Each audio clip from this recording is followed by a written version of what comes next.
জনাইছো শংকৰদেৱ শিশু নিকেতন বৰদলনি পৰম্পৰাগতভাৱে আমি বহু বছৰ এনেধৰণে বিহু চিনাকি আৰু আদৰণি এনেধৰণে অনুষ্ঠান আমি উৰুকা দিনা পাতোঁ।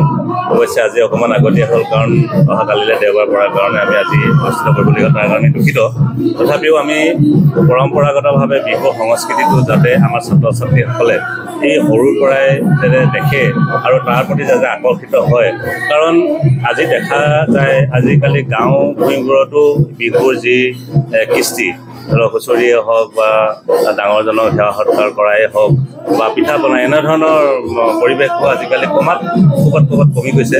আৰু সেই পৰিৱেশটো যাতে আমাৰ শিশুসকলে যিহেতু আমাৰ এটা জাতীয় কৃষ্টি এই ধাৰণাটো যাতে আনিব পাৰোঁ, তাৰ কাৰণে আমি চেষ্টা কৰি আহিছোঁ আৰু তাৰ ফলত আমি লাভৱানো হৈছোঁ। যিহেতু আমি অসমীয়া মাধ্যমৰ বিদ্যালয় আৰু এই মাধ্যমৰ বিদ্যালয়সমূহত এনেধৰণৰ কৃষ্টি সংস্কৃতিবোৰ যদি আমি জীয়াই ৰাখিবলৈ চেষ্টা কৰোঁ, তেনেহ'লে অসমীয়া জাতিটোৰ প্ৰতি আমাৰ এটা ভাল লক্ষণ বুলি আমি ভাবি সেইটো আমি এনেধৰণে অনুষ্ঠিত কৰি আহিছোঁ।